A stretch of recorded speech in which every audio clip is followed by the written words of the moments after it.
Before us, three familiar witnesses, Dr. Yuri Cormier, Dr. David Perry, and Vice Admiral Retired Darren Hocko. Thank you, all three of you, for your patience as well. I understand Dr. Perry and Dr. Cormier have statements, and Admiral Hocko is not going to make a statement, so we'll save a little bit of time there, but we're 20 minutes late. So the first round, colleagues, is instead of 6 minutes, we'll go down to 5, and hopefully do it. So in no particular order, I'll ask Dr. Cormier for your opening 5-minute statement, please. Thank you. All right, thank you. Good morning, everyone. Thank you for the opportunity of having the CDA and the CDA Institute appear as a witness today for your study on Canada's defense policy update. La Conférence d'Association de la Défense. The Conference of Defense Associations was founded in 1932, and it brings together over 40,000 active members of the Canadian Armed Forces. Starts off with a dire premise, but one that is absolutely correct. The geopolitical environment has rapidly deteriorated. And since safeguarding Canada's territorial sovereignty is the paramount purpose of national defense, the strategic emphasis placed on protecting the Canadian Arctic is welcomed. How the impacts of climate change are integrated is also crucial, because we've seen recently floods, forest fires, hurricanes, and other catastrophes are placing growing demands on our armed forces. We see two significant and positive changes to the status quo. First, the DPU increases defense spending over time, moving us closer to the 2% target that we pledged to NATO during the Wales Summit. And secondly, it proposes a quadrennial approach to keep Canada's defense and security policy in lockstep with world events. Now, regarding the new spending, let's just say that's much easier said than done. The procurement system is broken. Every year, billions of dollars provided in SSE's projected expenditures remain unspent and have been compounding over time. Given that the system buckles at spending between $4 and $6 billion per year on capital expenditures, how can it possibly manage to spend $14 billion in 2026 without a procurement overhaul? The system and its costs have left the CAF in a dire state of readiness. Les forces armées manquent. The Canadian Forces are lacking 17,000 members. We only have a few days of ammunition's worth, and a NATO ally should have over 30 days' worth. If Canada were called on to engage in a major military operation, only 58% of the forces would be available, whereas 40% of their equipment is unavailable or unusable. Decades of underfunding have finally caught up to us. Stout threshold on too many key capabilities. Meanwhile, this past year, the Department of National Defense saw its funding slashed by roughly $1 billion, mostly to its operations and maintenance budgets. So it's $1 in, $1 out. And more troublesome still is that while the new monies are earmarked to acquire future capabilities, these cuts to O&M are immediate and they impact operational readiness today. We've seen good progress recapitalizing the RCAF and the RCN. However, the Army and the Reserves appear to have been given a backseat in envisioning the future capabilities and missions of our forces. There's also a missed opportunity here to envision the role of the Reserves and considering them as a means to achieve personnel objectives in both numbers and diversity. The CDA is concerned about the lack of discussion on expeditionary capability. Will the Army be confined to its borders for domestic operations in the future? The document also doesn't say enough on how we should fix the backlog in recruitment and retention so that interested candidates are brought quickly into service. Without a plan to reach our personnel numbers, the defense spending plan is notional. New platforms cannot be operated without people. Although mentioned as requirements, there appears to be no funding lines for submarines, replacement tanks, ground-based air defense, replacement labs, long-range strike missiles for the RCN and the RCAF, future artillery and all-terrain vehicles for the North, or a fast replenishment of ammunition stocks in the context of the war in Ukraine. Many of these could be streamlined by treating them as national security exemptions and bought off the shelf as proven and readily available systems. We seem not to fully appreciate the urgency at the intersection of the CAF's readiness challenges, the state of global security, and the demands of climate change, the way it's exerting it through multiple requests for aid to civil authorities.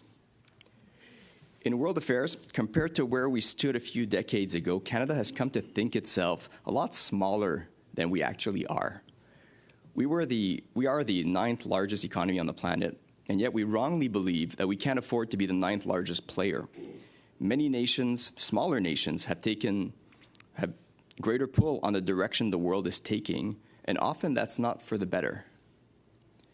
Part of the problem likely stems from the fact that our industrial and technological benefits, the ITBs, the system has created such a chasm between how much we spend on defense relative to how much or how little capability we get for the money invested. Also, trade and industrial agreements with the United States need to be better leveraged to achieve economies of scale. Dr. Cormier, could you wind up? Yeah, I've got please? it.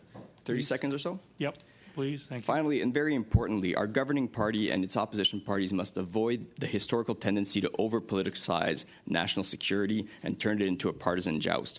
National security is too important to be instrumentalized this way. To provide oversight, direction, continuity, Parliament must develop a model that builds multi-party consensus on these matters, perhaps leveraging the new quadrennial policy updates as a whole-of-Parliament effort. Other nations apply this approach and realize stability and positive national security outcomes as a result. And in closing, please note that Vice Admiral Darren Hocko, former Chief of Force Development and Military Lead for Strong Secure Engage, and recently Canada's military representative to NATO, is joining me today, and the committee can direct questions to either of us. Thank you. Dr. Perry. Thank you very much, Mr. Chair, members of the committee. Thanks for the opportunity to appear today and speak about Canada's new defence policy, Our North Strong and Free. In my opening remarks, I'm going to talk about the policy itself, considerations for its implementation, and how I think it's being viewed by our allies as we await the Washington, D.C. NATO summit celebrating the Alliance's 75th anniversary in 3 short weeks. Our North Strong and Free is a bit of a paradox in my assessment. On one hand, it's building on previous defense policies dating back to 2005, and in so doing is doing a good job of capturing the fraught international security environment we live in and how Canada needs to respond to deal with that current reality. It also pledges to invest in many needed capabilities and makes a generationally large commitment of funding to the Canadian military. By my math, the financial commitment that's been made since 2017 on a cash basis is now about roughly $250 billion over about a quarter century.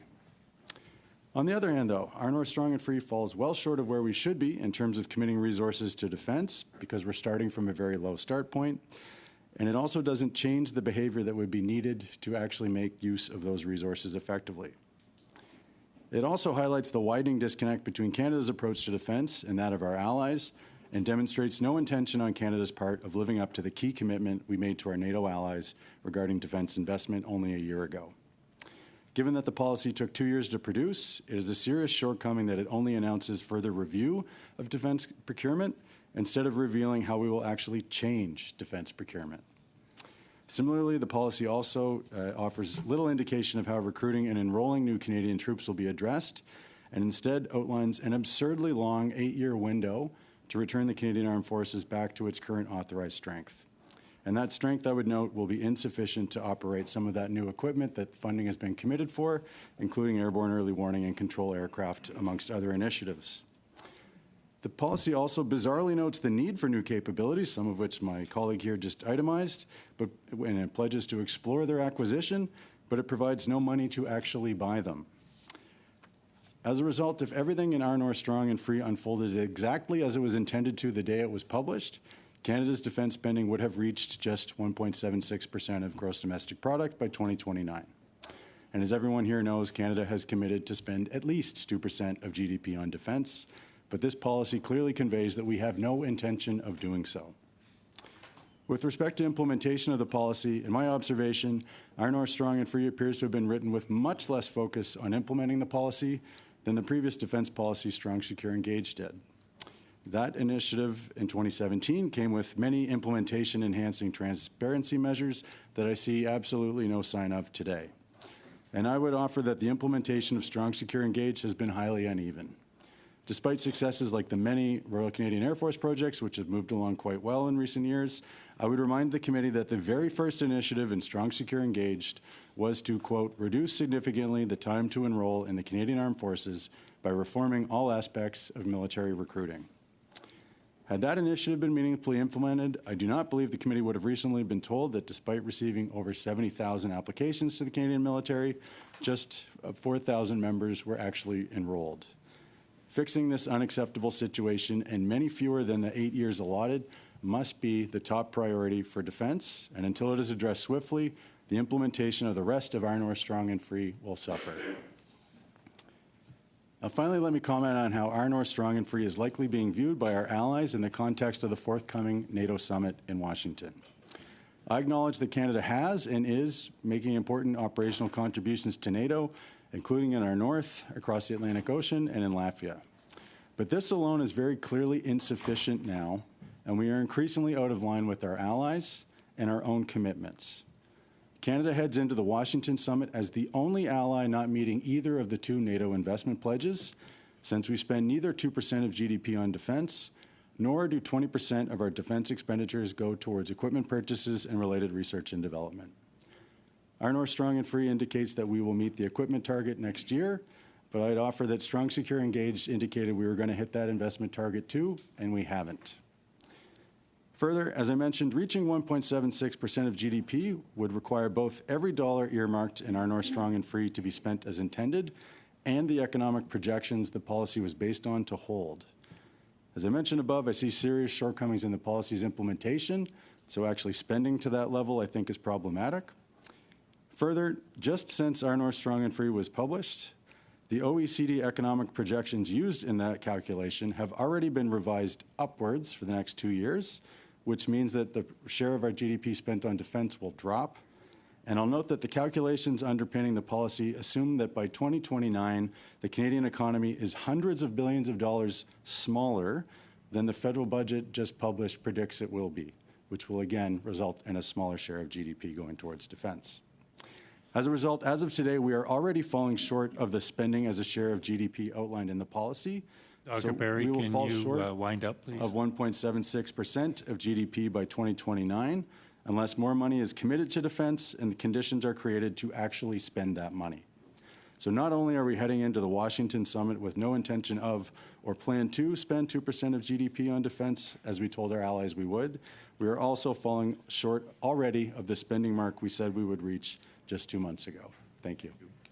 And I understand, Admiral Hocko, you won't be making a statement, but you will participate in the question and answer. With that, I'm correct. That's a correct assumption, I hope. Okay, good. Thank you. Mr. Bazan, 5 minutes. Thank you, Mr. Chair, and I want to thank our witnesses for attending. Mr. Cormier, you talked about making sure that policies are moving in lockstep. Do you believe that the Canadian foreign policy informed the defense policy update? Do we have a foreign policy? Yeah, when's the last time that happened? I feel as though Darren would probably be better equipped to handle that question, actually. You want to jump in?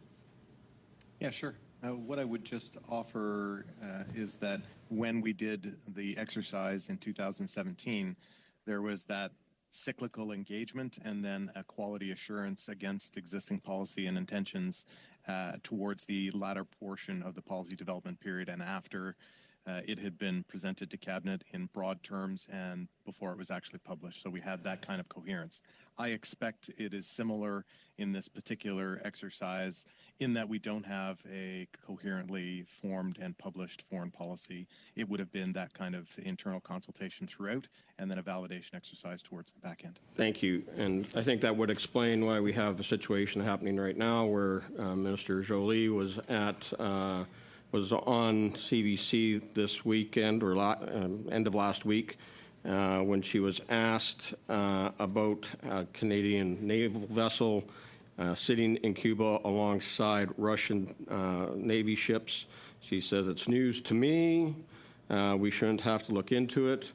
And then we have Minister Blair coming out on the weekend, said this was all very well planned, but yet when you look at the news release that came from National Defense April 18th, they talked about the HMCS Margaret Brooke going to Operation Carib and exercise trade winds, no mention of a port of call stop.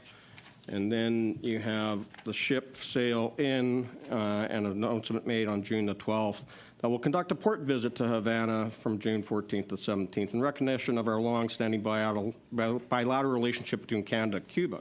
Cuba being, of course, a communist regime, multiple human rights violations, a country that has allowed its citizens to join the Russian army and commit war in Ukraine.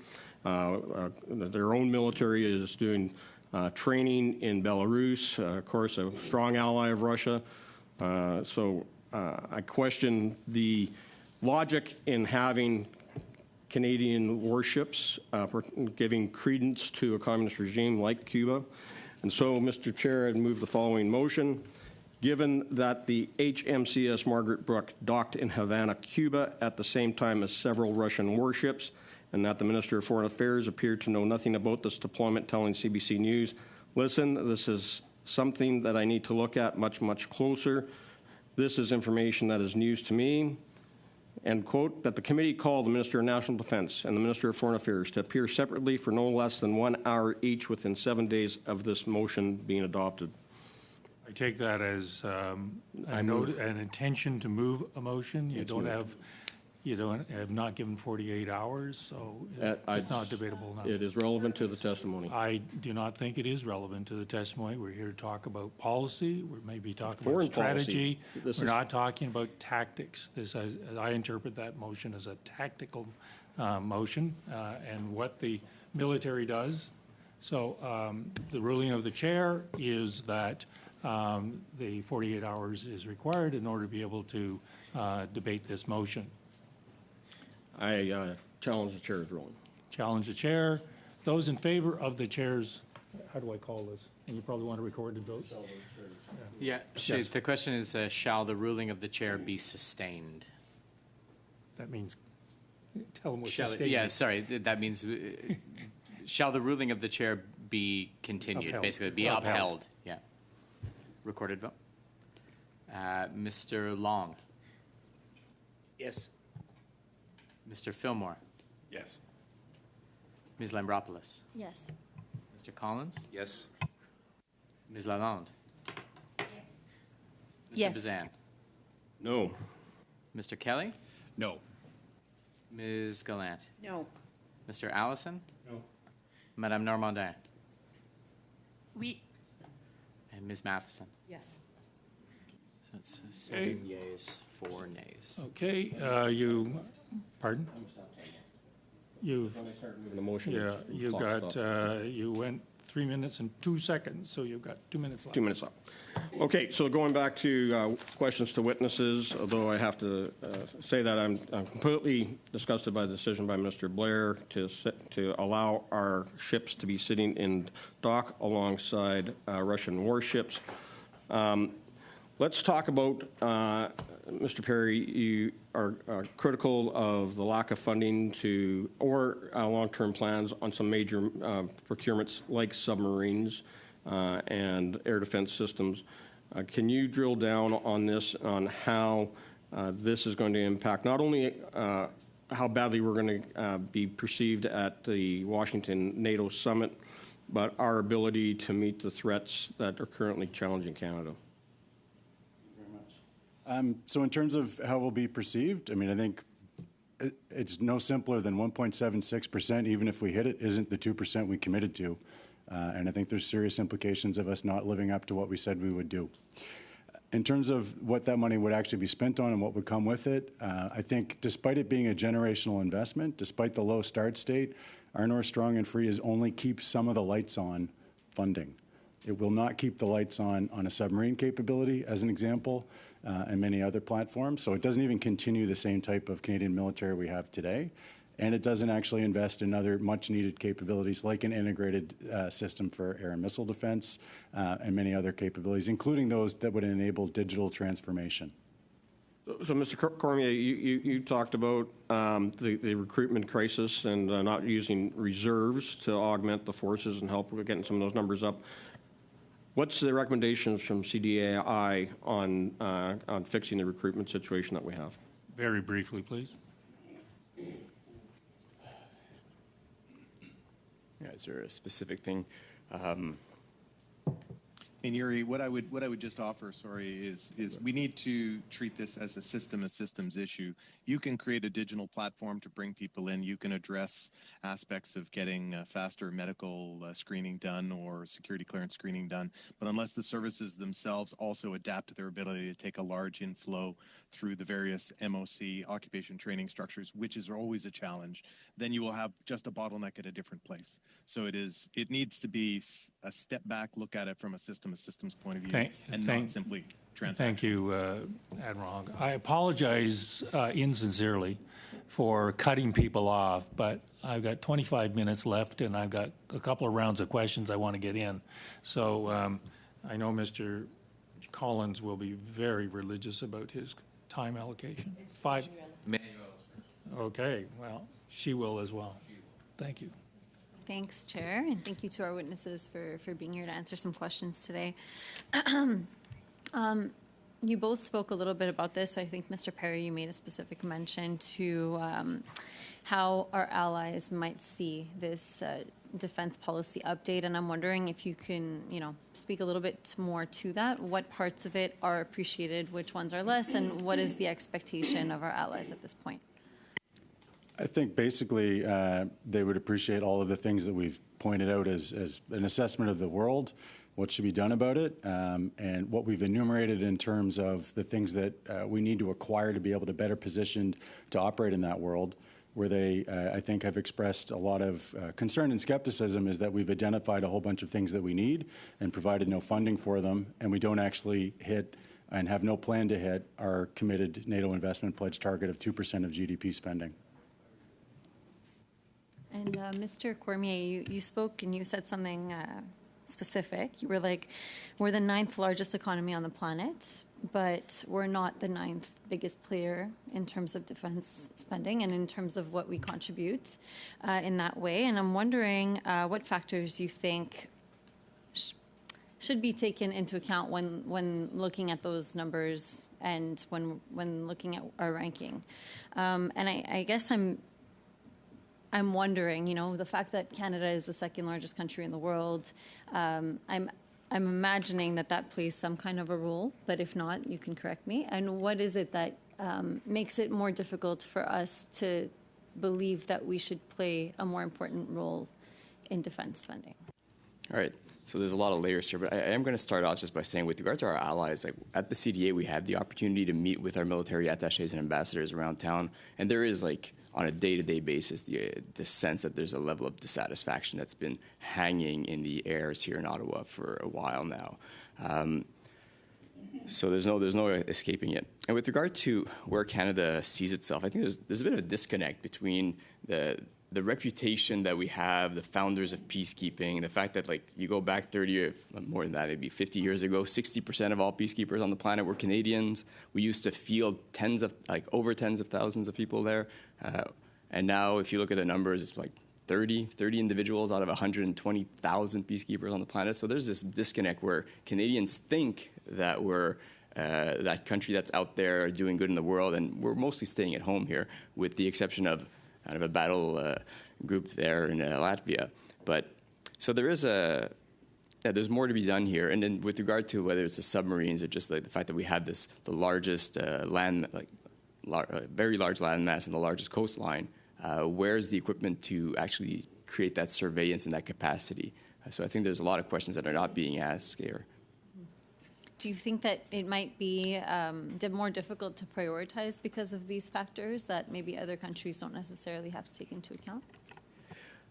Well, I think that the policy actually does a pretty good job of setting certain priorities and speaking to them.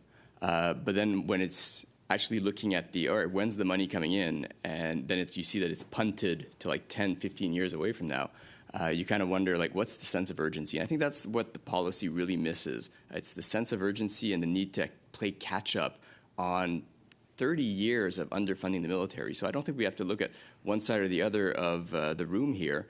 There's been a systemic failure to keep the Canadian Armed Forces up to par with our needs and the requirements and what we're supposed to do for our allies. So. Thank you. Mr. Perry, you spoke a little bit about the equipment target and how much we're going to be procuring, and how we don't reach our target of 20%. However, in the DPU, there is mention of working more with the industry, and I think that that's the goal for Canada, to make sure that we're involving them a little bit more. Do you think that perhaps this could account for why there is a delay in that? And can you speak a little bit to what your thoughts are on that? Sure. So I think that that's part of the dynamic. I mean, I think there's a number of things that we need to improve with our defense procurement system. The policy mentions several different initiatives, which all might end up being great if they're actually implemented. I'd note that the last defense policy had a number of good initiatives around defense procurement reform, and I'm not sure actually what happened with a lot of them.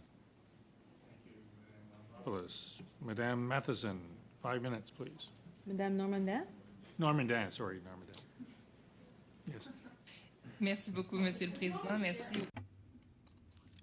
Thank you, Mr. Chair. Thank you to the witnesses. It's always a pleasure to have you. My questions have to do with our allies, and I'd like our witnesses to answer just some context to start. An article came out this weekend that said military expenses, Ottawa says it will meet the objective by 2029 under NATO. In the article, Bill Blair says that the expenditures for defense should reach 1.75% by 2029, but other investments like the replacement of the submarine fleet that is aging or the purchase of integrated missile defense systems could mean that it would go beyond the 2% recommendation. He says, I believe that inevitably means more than 2% of defense spending on defense, but I have a hard time understanding how to explain this to my own country and to our allies, is what he says. On that point, I'd like to know whether that is a way of showing up, not, let's say, with nothing to offer at the summit in July in Washington. And what message does that really send out, that he has to convince his own department to reach that 2%? Does that give the impression that perhaps it's more about, it's actually not credible as a comment or as an approach when it comes to the 2%? Clearly, the first reaction of anyone in this is, we'll believe it when we see it.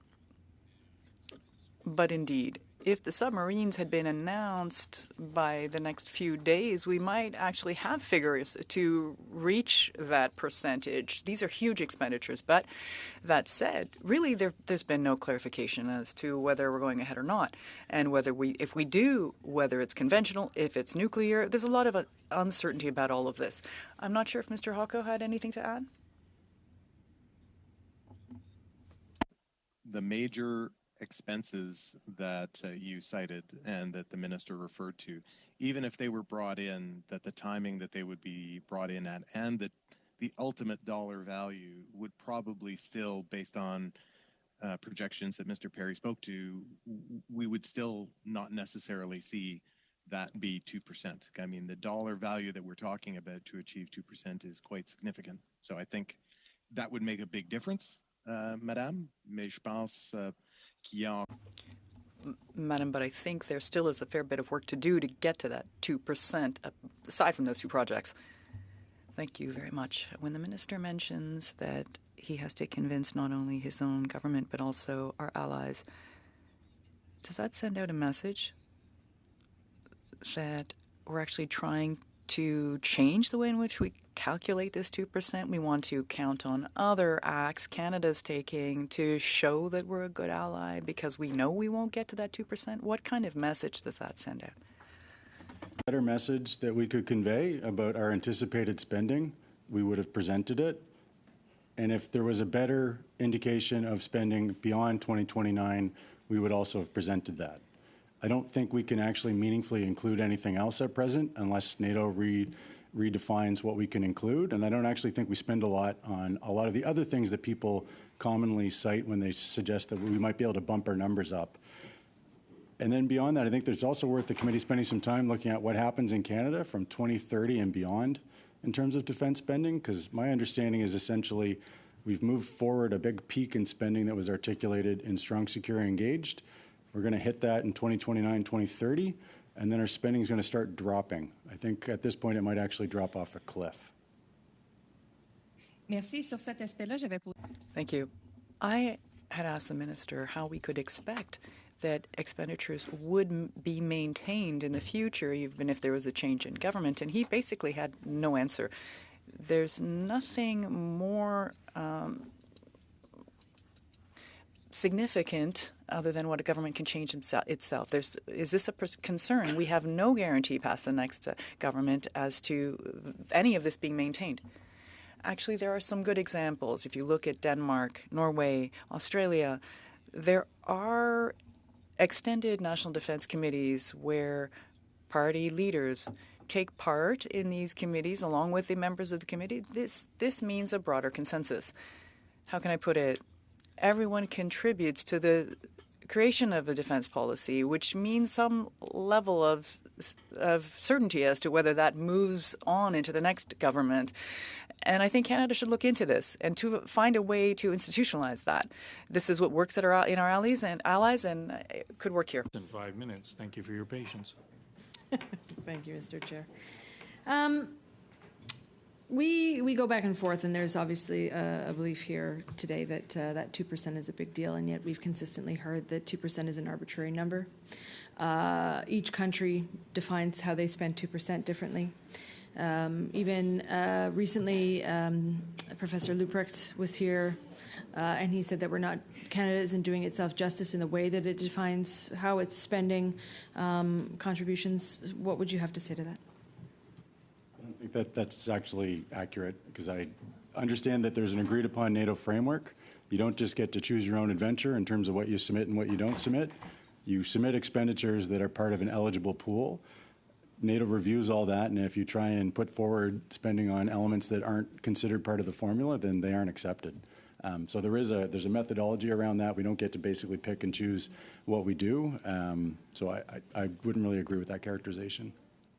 And maybe I'd add, yes, the number is, there is something, I don't want to say random, but the number 2% isn't a sure bet that you're getting exactly what you want for it, right? So on the one hand, is the money being well spent? Is the money actually getting spent?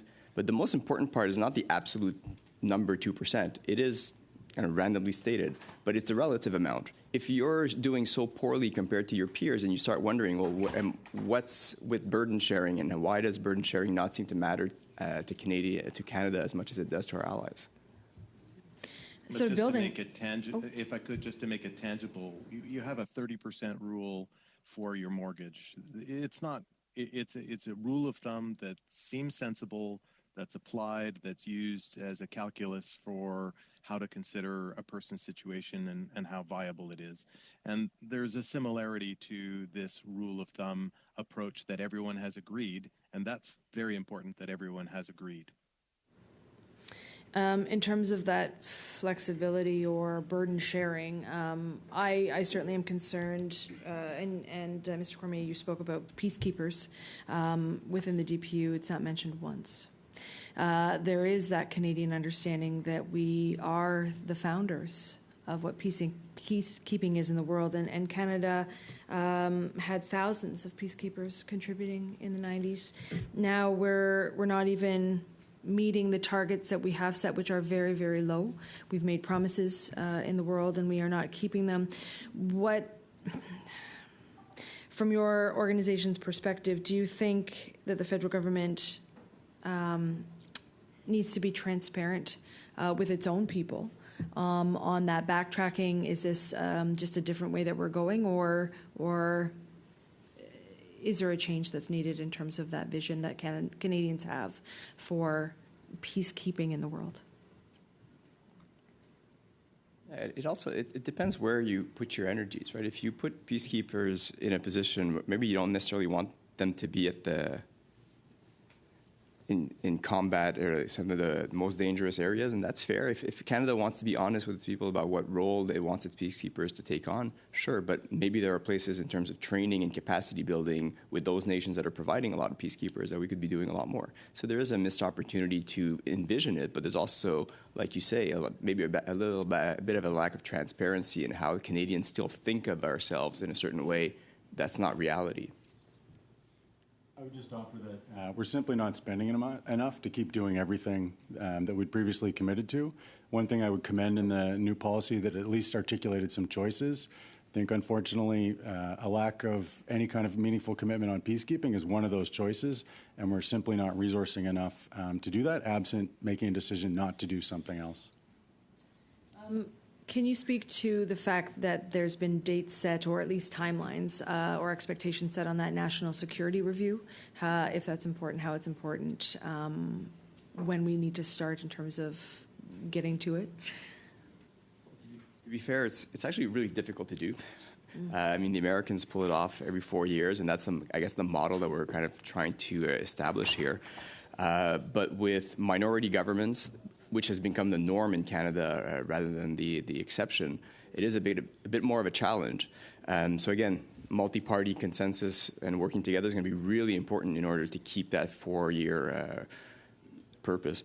But I think it's one of our favorite parts of the policy. Like at the CDA, we're really happy with the idea that every 4 years, Canada will take a moment to reflect on these things. And it takes a year or two sometimes to get to the place where you can publish a policy update. So that means that if you're doing it every 4 years, you're practically doing it all the time, which is exactly where Canada's thinking needs to evolve to. Like we tend to put this off. And I mean, the DPU is a good example. It's 2 years late, but arguably it could be very well 4-6 years late relative. Like if we had been doing it this way, we wouldn't have waited for 7 years between two.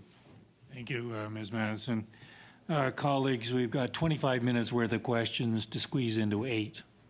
So this is going to be a 2-minute round. Mr. Kelly. Thank you. To any of our witnesses, this DPU speaks of exploring different options. That's the theme throughout. It name ticks a few things that are known capabilities we need, submarines and many others, yet without actual specific declarations of what the intent is. Is this even a policy update at all? I mean, to say that you explore options, that's only a change in the government's policy if the previous policy was to not consider options. Maybe your comments on the lack of specificity around actual policy changes or updates. So I think that noting that things are needed but not actually providing any money to acquire them is a significant problem. I mean, the policy does make a number of actual commitments of funding, enhanced maintenance, more spending on infrastructure, and some investments in some new capabilities. But as I said, I think it's highly problematic to say we need these things but provide $0 to actually acquire them. Okay, thanks. Mr. Cormier. There's some elements that are like some of the most urgent elements too, like on housing. That's the one that really struck out. Like when I saw the housing numbers, and we hear of people who are living in campers outside certain bases, or have people have a hard time kind of bringing their families or leaving the forces because it's too hard on the families because of housing. And you see the numbers, and year one, there's practically zero new investment. Year two, $1 million or two. Like you can build how many houses with $1 million? So that is one of the huge shortcomings here. Okay, and so let's talk about the expeditionary capability. Is there anything in this? Is this DPU going to enhance Canada's expeditionary capabilities? You mentioned that, Mr. Cormier, so go ahead. I'll start briefly. It doesn't say enough about expeditionary capacity and what the Army can do. But to be fair, there's a lot of investments here that can have multiple use, so you could actually leverage them towards expedition as well. Dave? I'd say yes, but very unclear for the Army. Yeah, that's the only thing I would just double click on. And first off, if the government doesn't have every answer on every question, then it's hard for them to actually, they want to say it, so they'll put, we're going to explore that. And if they don't have every single answer, they're not going to be able to provide that, because we would reasonably expect that. But to close, there are a pretty wide range of things that are being considered in the policy as funded and to be explored. Thank you. So I think Sorry. No worries. I really enjoy cutting off admirals. Mr. Collins, 2 minutes. Thanks, Mr. Chair. The The DPU talks about a changing character of conflict, right? There's more references to cyber and cyber attacks in this document than ever before. It talks about and addresses misinformation and disinformation, and what others are doing in the world to disrupt our institutions here domestically, as well as those with our allies. Can I get your thoughts in terms of, I was going to turn to you, Mr. Cormier. You talked about over-politicized national security. I'm fascinated with what's happening south of the border in terms of the Republicans and where they're going with Ukraine. There seems to be a split caucus there in terms of, I think some of that misinformation and disinformation is working quite well in the United States. It's happening here as well, of course. The leader of the opposition has pulled his support for Ukraine, and there's this quest to try to get as many people in the tent on the right side of the political spectrum as possible. And much of that's being driven by misinformation and disinformation on social media. So can I get your thoughts in terms of how the DPU addresses that and where we're going with that issue? Point of order, Mr. Speaker. Mr. Chairman? I just couldn't hear one of the words that Mr. Collins said. He said something about the leader of the opposition and support for Ukraine. I didn't hear the word in between. Yeah. I think that his lack of support, no support for Ukraine. Old, I think. Yeah. Okay. Can I Go ahead. I think the witnesses heard the question. Yes. So two things. First of all, that's one of the things that I thought was very well done in the DPU is the description of where the world is at in terms of the risks, and I think on that level, it's very well presented. With regard to Ukraine, I think it's really fundamental that we all recognize that if Ukraine loses, the world is a much less safe place in the future, because it tells those who are seeking to disrupt the status quo that this can be done in imperial ways just by taking over your neighbor if you see fit, and no one is necessarily going to hold you to account and push you back. And I think that what happened with the first war in Iraq against when they tried to invade Kuwait, there was a sense of the world will not tolerate annexation in this way. And even though the Americans went into Iraq years later, there was never a sense that Iraq would become an American state. It was not a war of annexation. Once you start allowing that to happen, it gives other states a lot of ideas. I don't think we want to live in that world. And I think Canada has probably the most to lose as a medium-sized player in a world that doesn't have rules. Thank you, sir. The only brief observation I would make is there's a nexus between a national defense review and a national security review. And so when we discuss issues of information, misinformation, coercion, and the like, that's where there's an interplay between those two processes. Thank you. Ms. Normandin, 1 minute. Merci. Thank you very much. Both of you referred to the importance of increasing the number of missions, because apparently we are not meeting the mark at this point. No contracts have been signed by the government with any of these enterprises, although in the U.S. they are doing this. They've signed a contract to increase production. Are we not actually having a problem at the local level by doing so? My translation's not working, but I think I caught the gist of that. I think we have been far too slow to actually put in place real mechanisms to leverage Canadian domestic production for a whole number of things, including ammunition. We've been spending a long time talking about that, and we need to get contracts in place. And we need to achieve that in the long term, a defense industrial policy that makes sense, that has long-term projections required, and it's something you cannot surge. You cannot surge defense industrial capacity. It has to be planned for and paid for in an enduring way. Thank you, Ms.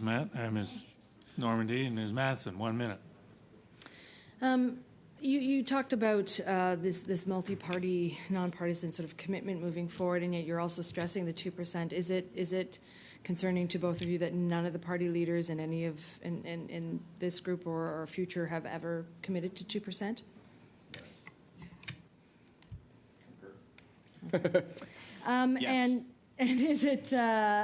You also said that the world will not accept annexation.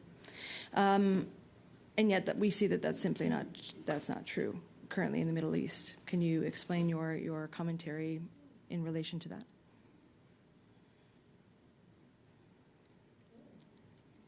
So it's early to tell if the annexation is the purpose or the removal is.